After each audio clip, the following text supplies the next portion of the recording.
We're back once again, only on It's After Hours, only on Full Swap Radio. Joining me here on location, this young lady here, well, she is back. She took a little bit of a break to just recharge batteries. Now she's back in action. A lot of things coming out with her. And, well, she's always busy as ever. And we're excited to have her on the show. I give you rising adult starlet content creator. I give you Athena Fleurs. So, Athena, let's talk about. So, you're back after a month to recharge the batteries. How nice is that when you take a month off, you get everything squared away. You're trying not to just get, run down at work. Like, how nice is it sometimes getting in time to just like take a step back and go, okay, it's me time. I am very grateful that I can take time off work. I know like a lot of people can't do that. And especially in the field I'm in, I feel like you get overwhelmed and over time you stop enjoying your job and it feels more like a job. So I feel like now that I'm recharged, like you said, I will have more energy and you can really see the difference on when you watch me. When do you know how to take time off? Because that's the tricky part. Because for someone like yourself, you are a small business owner. You have your own OnlyFans, ManyVids, your TikTok. Content is always key. You're always trying to get content. Like, how tough is it sometimes going, okay, now it's time for me to take time off, or else I'm going to go crazy? I feel like you have to listen to your body and I mean, because it is a very touchy career, if I felt like I started to like be in pain when I would go to work and it felt like a chore. So I thought that it would be best if I take time off. I'm not in pain anymore. I can really enjoy what I'm doing. So during that time off, like, what did you do? What were some things you did for fun, or just did you couldn't do when you were doing work? Um, I feel like because I currently live 6 hours away from LA, I started losing like real connections with like my friends and stuff because I was always working.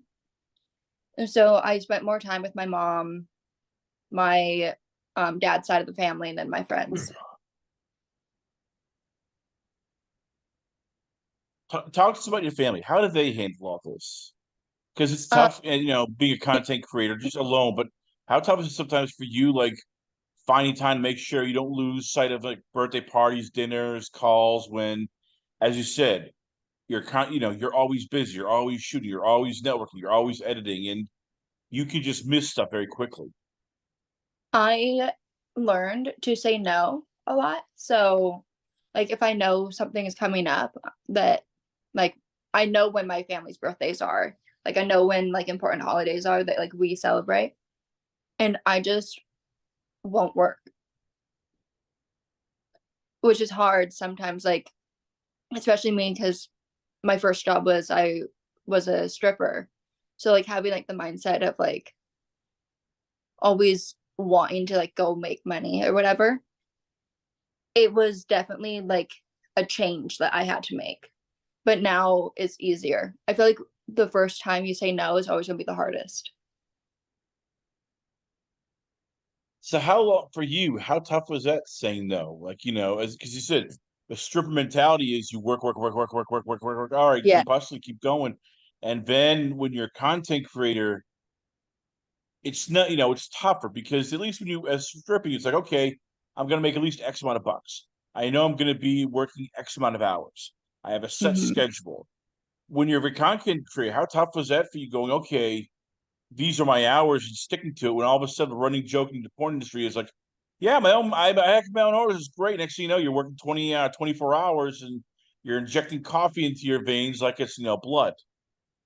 Yeah. Um,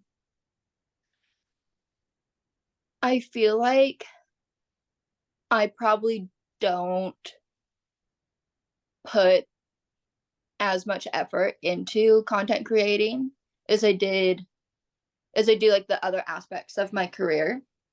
But it's harder for me because I do live in Sacramento and to create content, I have to drive to LA. So I think that's easier for me to budget out time because I literally can only shoot when I am in LA. So I'll be here for like 2 weeks out of the month. I'll shoot as much as I can, and then I go home and I can relax the other 2 weeks. Take it to one of your latest movies that came out because I've been dying to ask about this. You recently shot for Black.com, a Yeah. great scene with you and Don Sedan. Mm-hmm. I've heard of stories, and some of them are nice, some of them are also horror, depending on who you talk to. It's like they're very detailed, they're very instructive. It's sometimes it's 8 to 12 hours. Everything is, they make sure that like, oh yeah, this outfit, this handbag, that's this.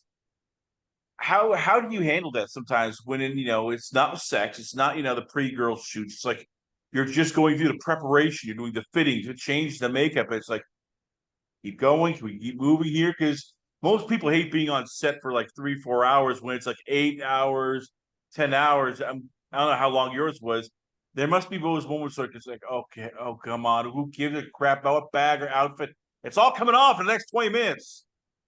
I think for me, because I don't live in LA again, I am less privileged in the sense that my work days are longer because like I drive to LA sometimes the day of a shoot, and that's 5.5 to 6 hours.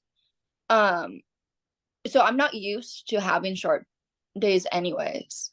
So being on set for someone like Vixen, where they take better care of you on set, like they provide you food, they're constantly asking if you need anything. I almost feel like a princess when getting like hair and makeup and everything. Whereas other companies that are smaller, almost like dude with cameras, where like sure the days are shorter and like you're working less, but I don't feel safe on set half the time. Like they're not asking me if I'm okay. They make you do your hair and makeup. They just expect you to bring what like they don't even tell you sometimes what they want you to wear, and then they get mad at you for not having it. So I prefer being on set longer and being taken care of than being on set shorter and feeling like a caged animal. Well, what do you like though? I'm glad you brought the makeup thing here. There, most girls. I remember talking with the beautiful Skylar Madison. She's like, make sometimes most girls like doing their own makeup, like Skylar, because as I said, I don't want the person to make me look like a sad clown.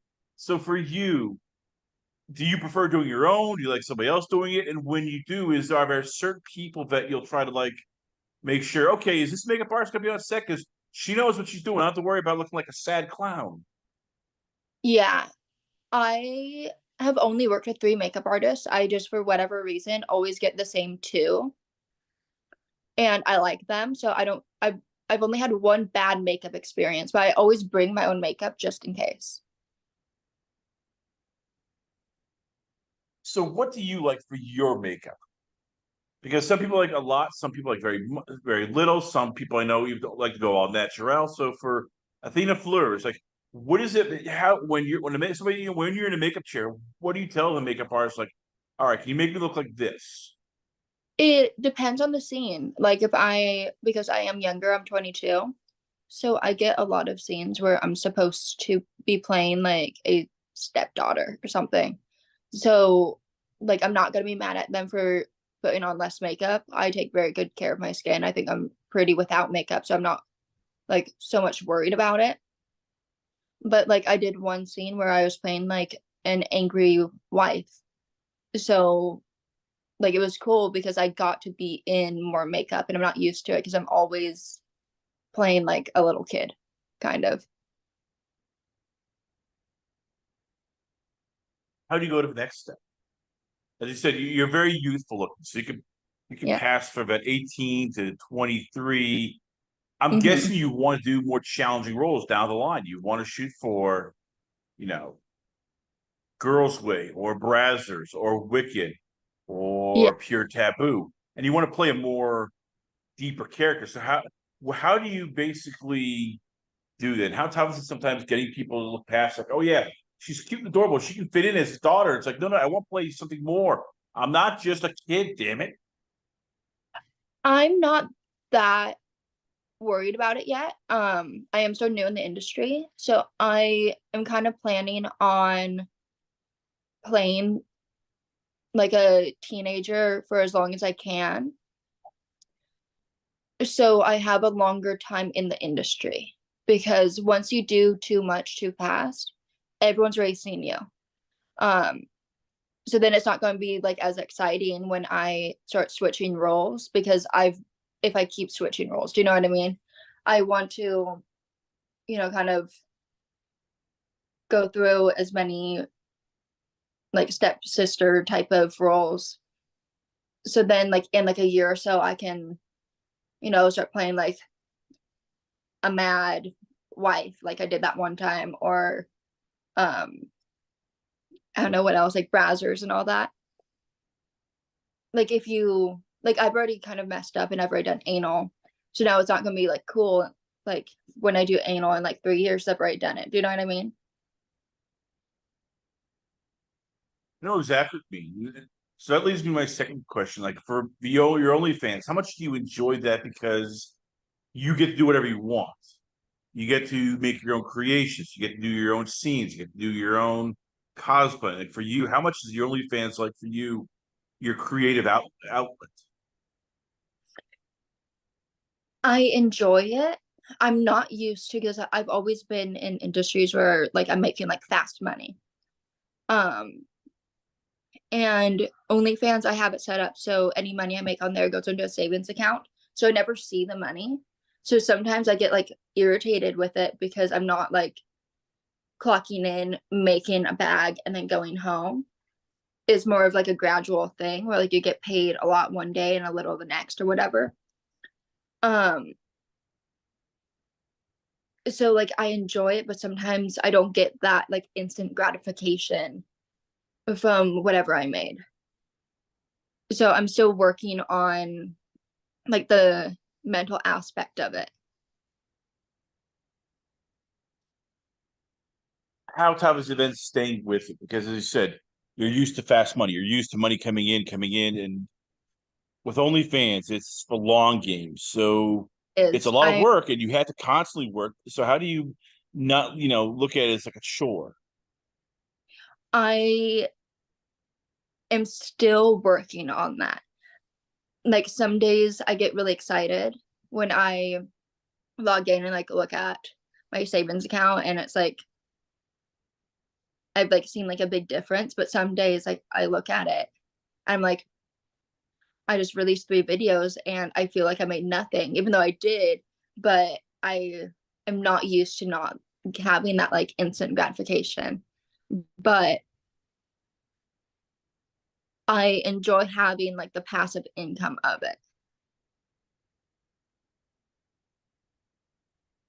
It's still Let's not talk like about my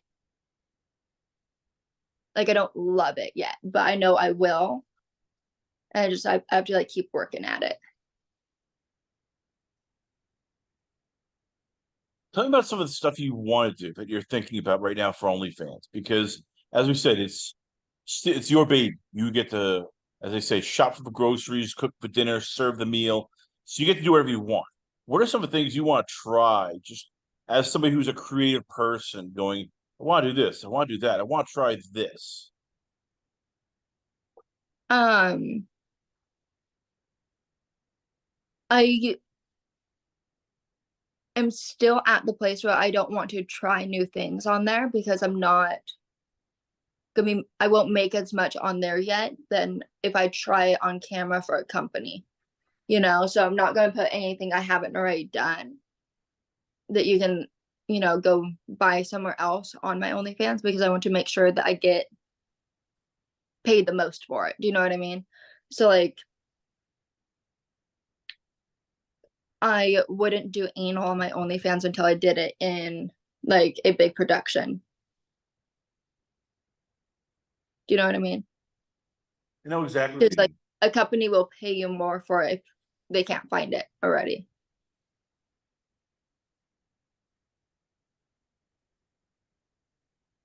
What's on the books for the rest of the year in terms of like you're back with Motley Models. What do you Yes. want to do? What are some of the things you want to do in terms of like working for certain companies, doing certain shoots? Like, what for you is on, let's say, the checklist board? Every year, I actually make a board of things I want to accomplish. And the only thing left on it that I haven't done yet is to work for Brazzers. That's like the only like last goal that I haven't completed for the year. Um, I know that I have 2 more shoots I'm supposed to do with people in LA for OnlyFans. One of them is Dawn again. And then I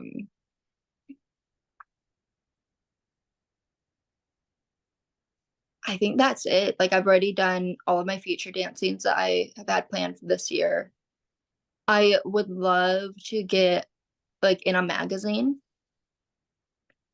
like the AVN one. I know I've been in contact with them a little bit about it, but it may or may not happen. And then I am such like a homebody. I hate going out. So I've been trying to like force myself to go out. I went to 2 parties this week. I'm going to the big Motley party next week to try to like meet more people. I'm a really, really shy person. um, so I need to work on that.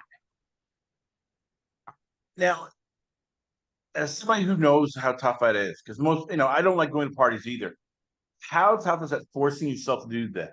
Because It social is media so is great, but you still don't get to meet people face to face. So how tough is it? Like, I gotta go to this party, gotta interact. I really don't want to, but god damn it, gotta go. Okay, guess I'm going.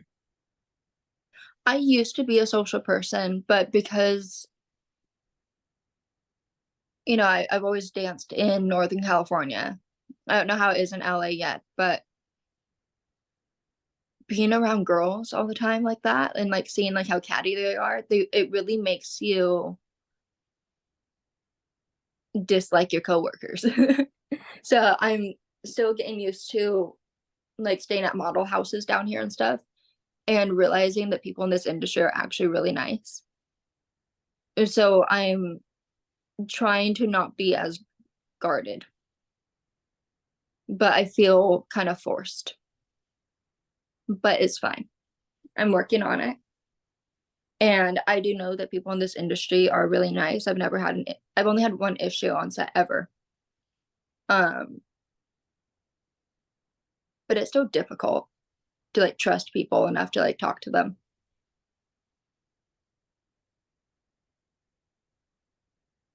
How do you not let it get to you then? Because it's so, as you said, it's so easy to do that. After you deal with people who, as I said, are very cutthroat and catty. And look, that is unfortunately the exotic dancing world. Because everybody's small person trying to get the buck, trying to get everything here going. How tough is that for you? Like going back to like, all right, I gotta have more faith in people. I gotta open up because and as I get where you're coming from, because in some ways I know that's what I deal with. Once you get tainted, it's so damn tough to get untainted. Um, I feel like I used to stay at this model house. The girl who runs her name's Samantha Phillips. And I was kind of forced right off the bat to be in like a very small house with a lot of people. And everyone was so nice. I like have never had an issue there. And it was a lot different. So I know like if I like sit down and think about it, like I know they're nice. I know that like no one in this industry is going to purposefully try to start anything because it is a small industry and like word does get around. Um, but now every time I do go back, if I do have to stay there, I have to like stop and like tell myself that like it's fine to actually talk to these people. Like they're not gonna do anything. But then, I go back home and I still do dance at a strip club in Sacramento. And then I have to, when I walk in, I have to be like, okay, now you can't talk to these girls because they will do something to you. So I'm constantly every week having to like go back and forth. Who are your close friends? Who are like the people that you trust the most, like in your inner circle? I have two really close friends. One, his name's Austin. He lives in my hometown, and I've known him since high school. I was friends with his ex-girlfriend. Um, and then my other best friend, her name's Zoe. I met her at my second strip club, and she actually goes with me to parties a lot. She stayed with me at like model houses and everything. She's a photographer in the Bay Area. And that's kind of my little circle. I don't have a lot of friends. Well, I have a lot of like acquaintances that like I hang out with, but those are the only people that I would consider like a really good friend.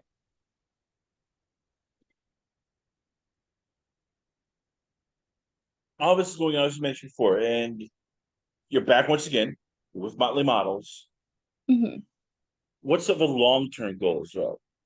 Because you still are doing a lot of this stuff. It's whether it's plans for OnlyFans, plans for more travel, like whatever I guess for you the long term goals going forward in 2023, 2024. I've never been one to have like really long-term goals. I every year kind of plan my year out. Um, I want to be in this industry for maybe 5 years. And then from there, I'm currently looking into get a real estate license and move to Orange County. And that would probably be my, I don't want to say escape route, but that would kind of be what I want to do when I'm, in my 30s. Because you can't do this like forever. Well, some people can, but I personally don't think that my body could handle it if I do it for too long. Well, there you have it, ladies and gentlemen. Once again, we're always glad to have on the show. I give you the beautiful, gorgeous, the very talented. I give you Athena Fleurs. So Athena, before we let you go, where can fans check you out at? Where is Twitter page, Instagram, the website? Where can fans hit you up at? I have a website. If you go to my OnlyFans, if you go to my Instagram, is Athena Fleurs. Every social media, anything, it's going to be the same at. It's just at Athena Fleurs. And then on my Instagram, you can click the link and it will show you any social media where I am, where I'm traveling to, and everything. Athena Fleurs, ladies and gentlemen, once again, always an honor, pleasure. Have you on the show. We come back. We've got a lot more going on here. Only on its after hours, only on Full Swap Radio.